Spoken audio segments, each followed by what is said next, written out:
Last year, I was on this side. I was also in the audience. And today I want to share what me and my colleagues have experienced while using process mining, applying it for website optimization. And we are using it to unleash this power of process mining within our existing web analytics toolbox. So you probably have heard of Google Analytics, Adobe Analytics, and so on, which are tracking tools to track user behavior on websites. And I wanted to ask you, first of all, is anyone working in this area, in digital analytics in the website field? Kind of, okay. Yeah, okay. So still, I'm very happy to show you this very interesting field. So my name is Vanessa Schindler. I'm a digital analytics consultant and I work for T4 Media. And we are an agency located in Stuttgart in Germany. And our goal is to deliver actionable insights for any website optimization. So what do I do as a digital analytics consultant? It's a very broad field. So together with developers, we work on the implementation of tracking and lifecycle management. We do data management, data analytics, meaning any analysis of our data, optimization and automatization, personalization and on-site targeting, so tailoring the content on the website for the users, visualization of any data using Power BI, Tableau, and so on, digital transformation, enablement courses on how to work with data analytics tools, and also forming together with our clients the business strategy to have a powerful website. And here in blue, you can see my two focus areas at this point after working for 5 years as a digital analytics consultant. So I'm currently focusing on website personalization and general optimization, which I will show you later again. How do I and my colleagues apply it in this area? Oops. So first of all, it has been a long and intense day with a lot of input, I guess. So I thought about a small warm-up. I would like to encourage you to follow my guidance. It's a very easy one, don't worry. So the first, you can see, you have to all close your eyes. So just close your eyes. Okay, then take up your right hand and hold it in front of your right eye so that you close your right eye. Yeah, and now open your eyes. So, and look straight forward. Yeah, so you should see part of the room now. And I will move a little bit here into this corner.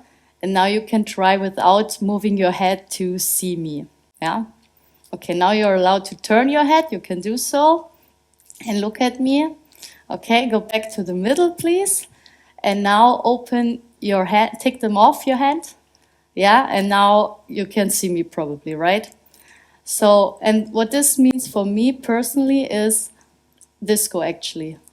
Yeah, so when I close my eye with my right hand, I do see something that's happening. And I can see maybe, yeah, there's something going on, but not really. If I turn my head, I can focus. But with disco, it's like an eye opener. You take off your hands, you can immediately see a much wider range. And you can see something happening where even when you didn't pay attention. And that's why I like it so much, and I will show you more examples on this specifically. So today I'm going to share with you 1 year experience of working with process mining and want to show you the 5 benefits of process mining applied to website data. First of all, I want to explain how it focuses on actual behavior. Yeah, thanks a lot, sorry. Okay, so focus on actual behavior, taking multiple perspectives, very explorative in nature, diagnosis instead of monitoring, and personalization requires deeper insights. So first of all, what is customer journey analytics? It's the process of analyzing the entire customer journey through the customer data points and then strategizing ways to improve the overall customer experience. And when you imagine now, I talked about website optimization, so the data I'm speaking about is only what is tracked on the website itself. I'm not talking about the channels outside because we don't have access to this data. But within the data that we have tracked on the website, we can only already see journeys. So the first benefit I said was focus on actual data. So usually how to start off as a digital analytics consultant, you have KPIs, you have tools such as Google Analytics, and you can see, for example, certain reports. Here you can see the pages that were visited, and you can see some metrics here, some KPIs, how many page views, what's the average time spent, the entrance, the bounce rate, and so on. But obviously, this is not a journey. So then we're looking at more visualizations that are available. For example, typical funnel. So imagine a website that is selling products. You can see all sessions on the websites, sessions with product views, how many users add something to the cart and how many check out. And you can also see the red arrows. That means the users who are dropping out within this process step. Okay, that's nice, but now they are dropping out, you don't know why, and you don't know what they are doing instead and where they are going on the website, or are they leaving the website. Then we have this behavior flow. So what we can see here is where something starts, the first interaction, the second, and it's possible to also view other interactions and open up some tabs like this one, for example, to see in more detail. Again, the red mark the dropouts, meaning users are leaving the website from this step. And here the thing is, this is also already very abstract. If I show you later how a Disco file looks like, when we visualize it, you will notice that this is a very abstract level. You don't see loops, it's very linear, it goes from left to right. And honestly, while working with it and while really trying to apply, for example, filters, you would need to create segment, and it's a real headache to do this when switching and turning and two filters and so on. So here we have an overview, but it's limited for really analyzing any data or any process with it. So our goal is to unveil the behavior of the users who deviated from the ideal or planned journey. Yeah? So if this is the user, this is the design you see, and what we want to do is we want to focus on the users who don't follow the funnel, who step out of the certain step within the buying journey. And this is an example data set.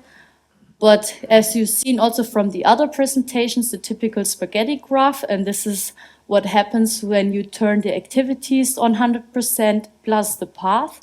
So here, for example, in our case, the nodes, the activities in blue, are the sub-pages on our website. So in this example, it would be 8 sub-pages, 1, 2, 3, 4, yeah. 8 sub-pages on our website, and we can see all paths that are happening. And you can imagine now a real website doesn't just have 8, so it gets very complex very fast. And other than in your processes that you might have, where you have an ideal journey, here an ideal journey might not even exist. There are so many ideal journeys. Yeah? We don't only count users to have to start their journey on the home page. They can start from a product page if they Google this product, for example. So that makes it also more difficult. So here, what you can see, I already applied to this data set a path filter. So this is what we also learned in Anne's workshop just now, is how you use these path sites. And you can see now we just have the main paths. And to remember it better, it's like the main roads.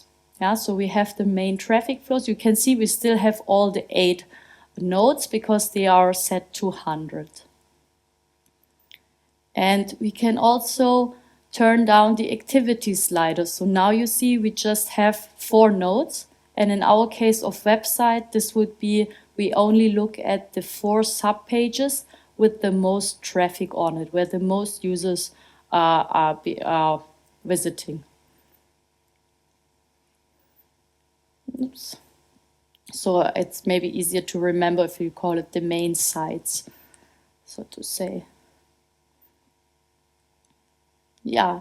So what I want to point out with this focus on actual behavior, it's very important also for website analytics. If you only look at KPIs that you have defined and only at funnels that you have designed, you will never come to the point where you can view it from a customer perspective. And in our case, this would be the user, the baby, yeah?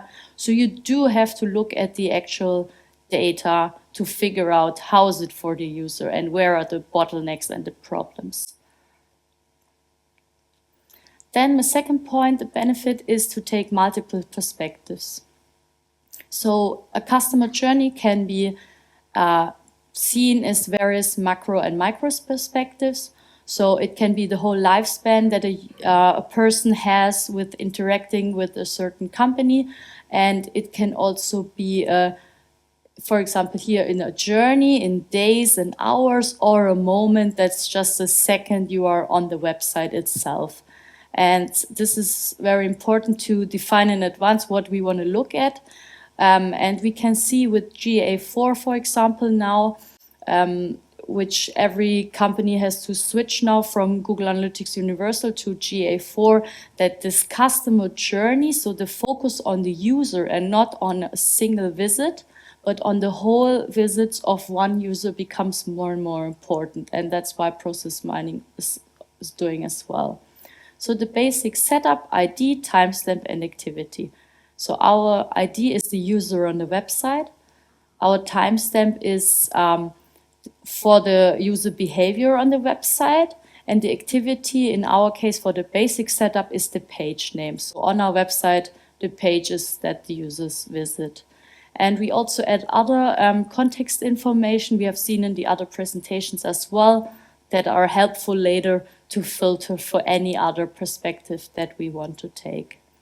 Yeah, so here you can see it within the tool, the user, the timestamp, the page name as the activity, and then the context information. For example, the visit number, by which traffic channel did the user come to the page? Was it from an organic source or from a paid source, meaning paid social media, for example, or yeah, something like that.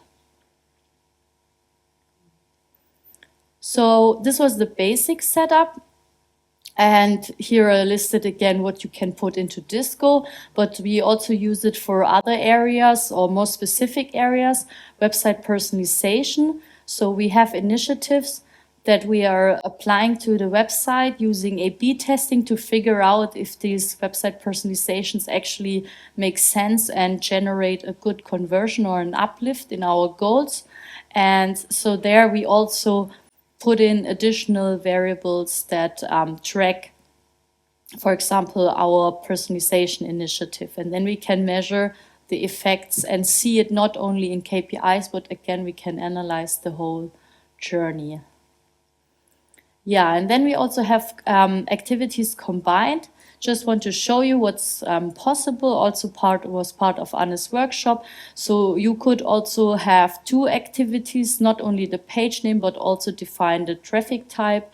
And then you have also, again, another perspective on the data. And you can, for example, see where users change their the way to coming to the website from an organic traffic source to a paid traffic source and so on. Yeah, so you have those two informations here. Yeah, then my third point, it's very explorative in nature in general. So as you can see here, in this sample data set I brought today, it's like 47,000 cases, meaning 47,000 users having their journeys on the website. And I want to show you now how you can explore this amount of data. For example, you can apply filters, which you have here. This is the unfiltered view again. And what we can do is we can filter for any user that has been on this specific sub-page, for example. Yeah, I want to know users who have touched this page and what else did they look at on the website. So I can do an attribute filter, mandatory, and apply. And what I get is this view. So what has changed now is that in the node, of this applied attribute filter, you can see the case coverage is 100%. So all of my users in my dataset, I'm only looking at those who have been on this page at some point of time. And then again, I can analyze everything they did. And here it's a good visual representation, but it's also possible, and that worked for us really well. Not sure how you are using it, but we are using also these exports here. For example, if you look at column E with case coverage, you can now see which other pages did user visit who visited the filtered page. So then you would see the third row, this regionale Angebote, 12%. So they also go on other pages, which helps a lot to know which topics interest these users, which pages on my website are interesting for them. Also, there is another tab which is very useful for us, is to see from where do users go to where. So from which page do they go to where?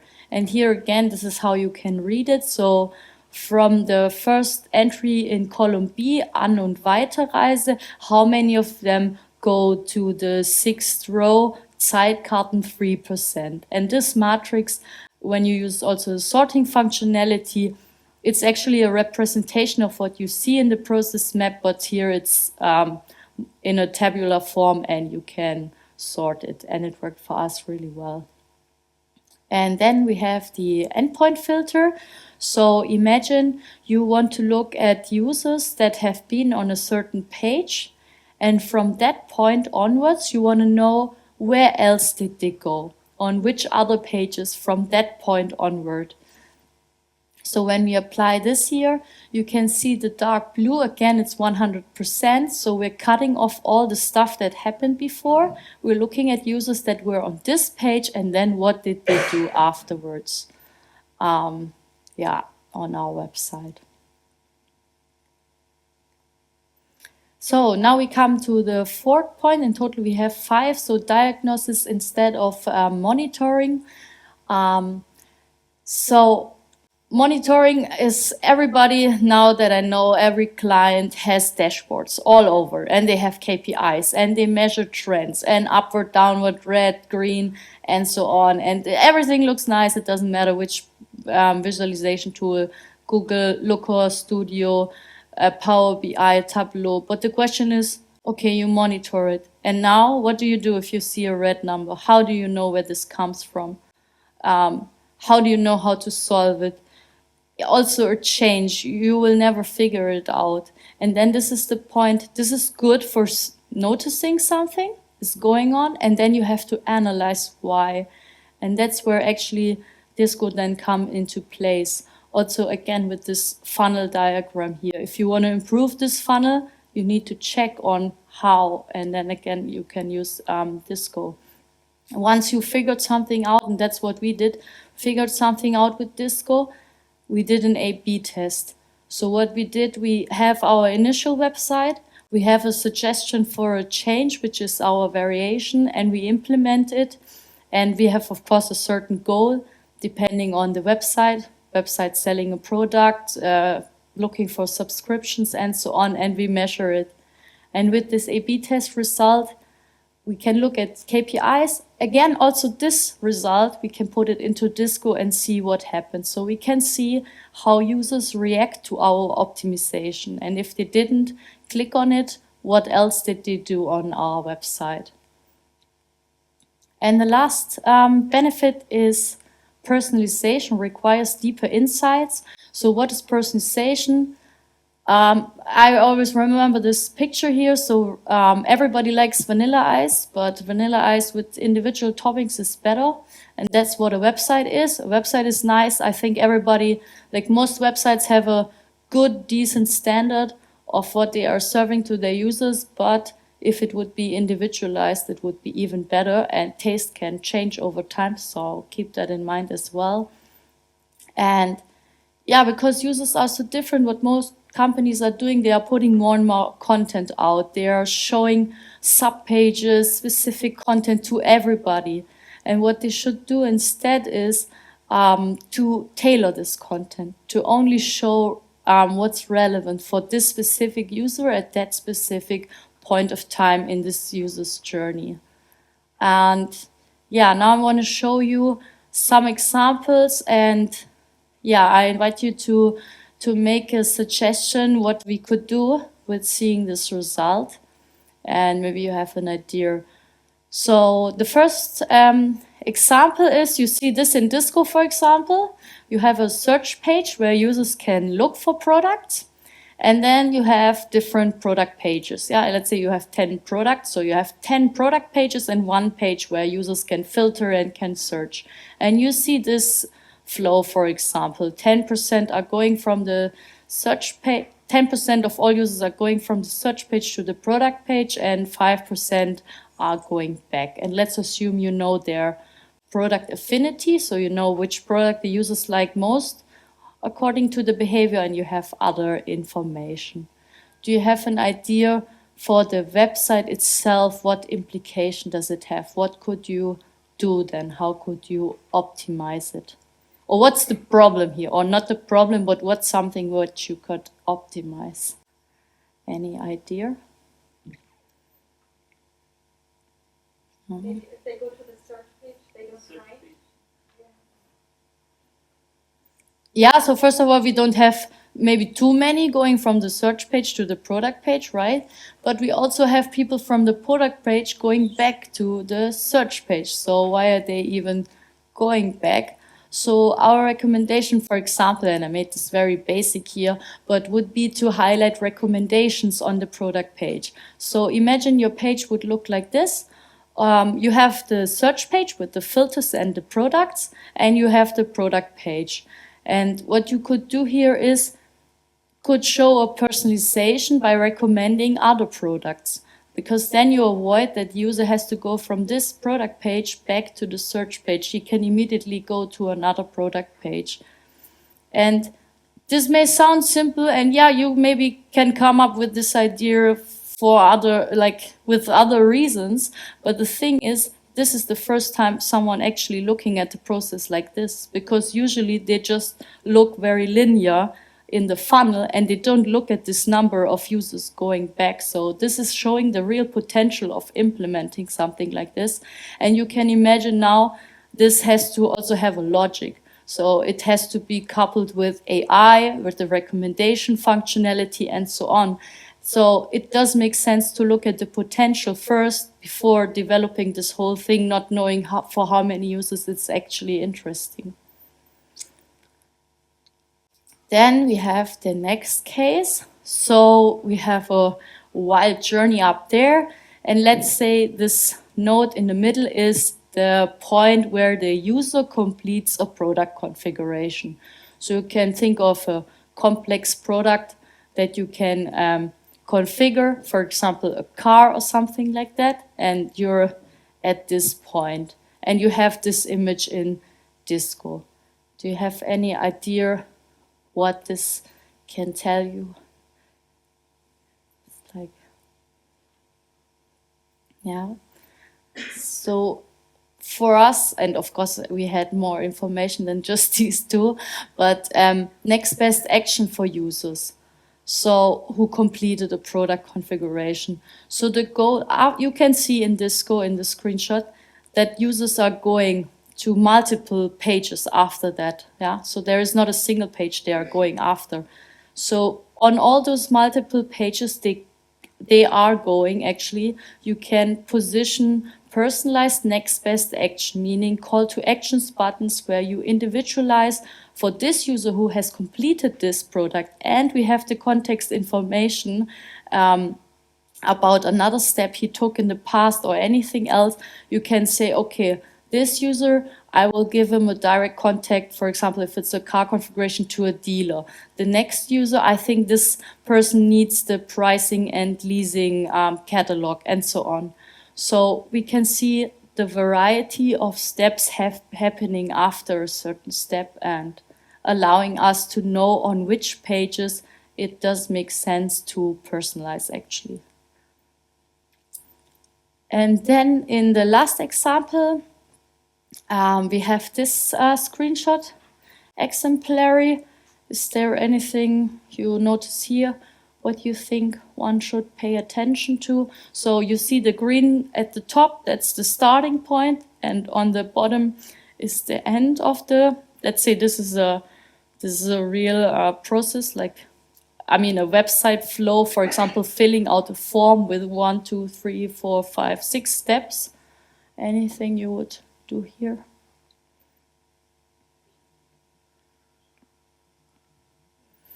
Yeah, so we do have users going back, that's the first. But what I want to highlight today is this loop here. And with Disco, we figured out that this loop is happening with a longer gap than 30 minutes. And it's a page, and then this page comes up again. And we saw that this behavior is mostly, this looping stuff is happening on mobile. And our hypothesis is that this is actually a user visiting a website and leaving the tab open on his phone. So you leave the tab open on your phone, you come back to your phone, and you just hit that same button, and the page refreshes. And this is a hypothesis, and we would like to test out a welcome back pop-up for those users. So imagine you have the page, you are refreshing it. Instead of leaving the user being maybe lost, I don't know, you could also give next best action options and say, hey, well, welcome back. What do you want to do next? You want to go back to this product? You want to see what other users bought, or you want to sign up for a newsletter for something special deals? So I hope, I mean, these examples are from just some dummy data. So, but I wanted to show you the mechanics today, and yeah, I wanted to show you the 5 benefits of applying it to web data. So here again, you can focus on the actual behavior. You saw the baby, how important it is to look at it. You saw the perspectives. It can not only be applied for general analysis, but also for A/B testing analysis and personalization. You saw how explorative it is with the functionalities to use filters. It's very fast and quick. That's a big benefit. The discovery process is speed up so much. You see the diagnosis instead of monitoring. You can really find out the root cause and where you need to take action. And you've seen that for personalization anyways, you need to dig a bit deeper in your data than just looking at KPIs. And last but not least, I want to say, remember always that a tool won't save anyone. So it's the people who know how to use this tool. And that's all of us in the room today. So we know how to use process mining. We know how to use Disco. So thank you for your attention.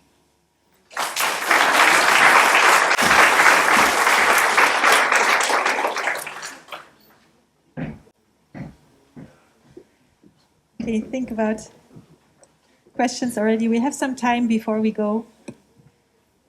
Yeah.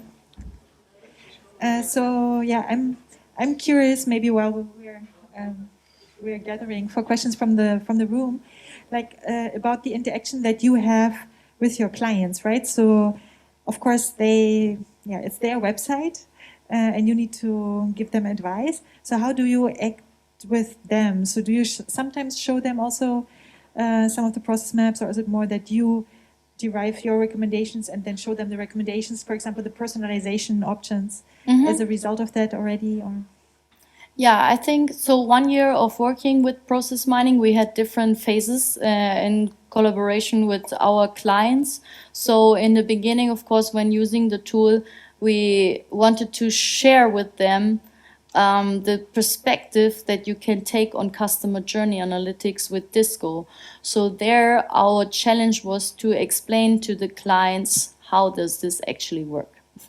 And why does this serve as an add-on to what they already have, because they are already spending a lot of money on all these other tools. So that was our first challenge. But then we came to the point with like having 3, 4, 5 insights, we got their trust. And now we can present things we find in a more summarized and more for management Okay, And so they understand what cross-mining is. They trust that this works, and yeah. So we always, as it was mentioned in the other presentation, it's good to save all your stuff, save the analysis, be aware of what you did and how to came to the conclusion actually, or to the insight. But yeah, we don't reference it. I mean, we reference it just like mentioning it, but not showing the screens. Yeah.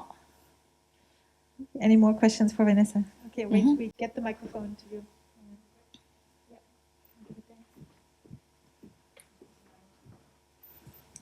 I'm curious, when you moved to do process mining, did you need to change the underlying data that you were gathering, or were you able to do everything with your existing data?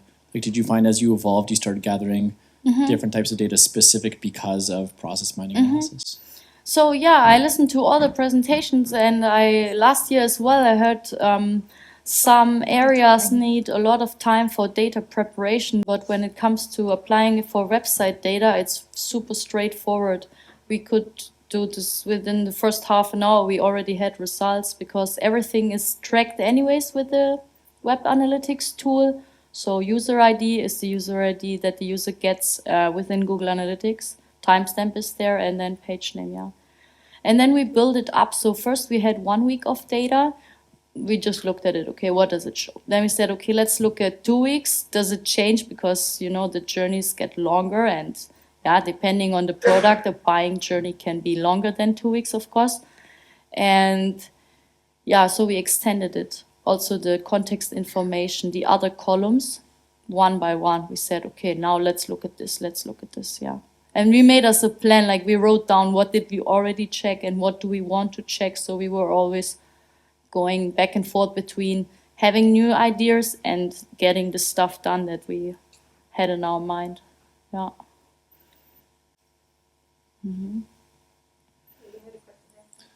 Thank you for this interesting presentation.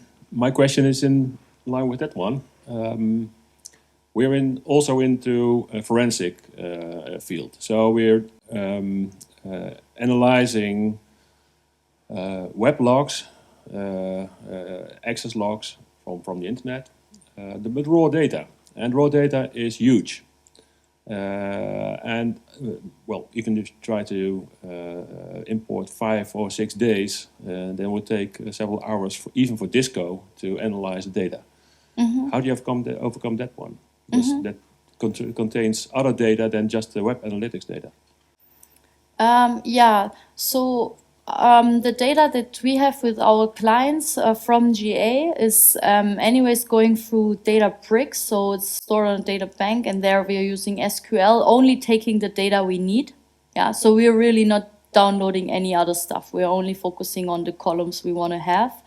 And then we also had we faced the issue where we try to get bigger date range of data, like 3 months. And if you take a bigger market, so we have global clients, then we already noticed the loading times are getting slower for applying filters. But yeah, then we figured out to take a remote computer. So the stuff is not local on our laptop. We have this remote computer in the office with better capacities, and that works for us really well. Yeah, so we're accessing it from our laptop on this remote computer and use it. Thank you. Any more questions for Vanessa?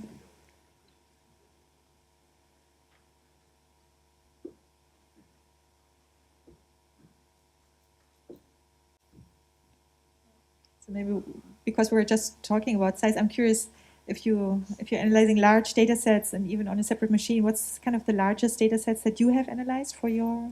Yeah, I just checked when we were in the workshop actually how many cases do we have in a data set that we're looking at, and I don't know how much you would have. I would also be interested, but the one that we were working at lately was 500,000 cases, I think. Yeah, so 500,000 users. Yeah, but probably depends on the data. But we, for example, in our case, how we would validate also for us, it's important to identify patterns. So if we take this 500,000 from certain months and then we analyze the next period after that and we see the same patterns, yeah, then this makes sense to us that this date range, this size of data is okay. Yeah. Thank you.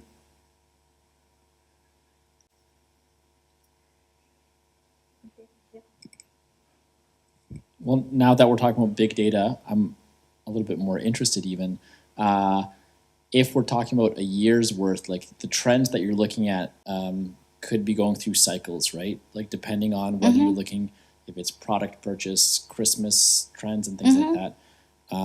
Do you have any methodology that you apply to start managing for these long timescale trends to be able to actually see them if you're only looking at certain kind of timescales of data?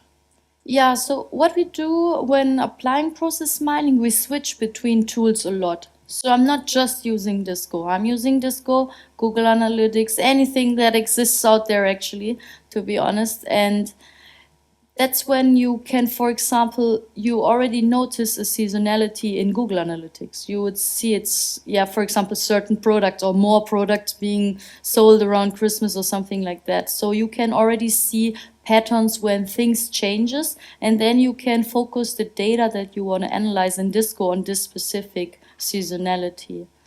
But yeah, it also depends a lot on the company and the website, if there are strong seasonalities or not. Yeah, so. Yeah. But for sure, I always switch. So I know that when there are big campaigns going on, I have to take this into account. So I'm checking on GA. Oh yeah, there's a big campaign. I'm looking at the pattern.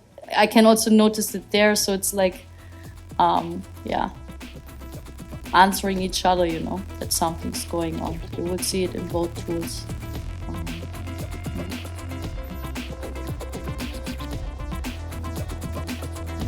So if there's no more questions at this point, then let's thank Vanessa once more.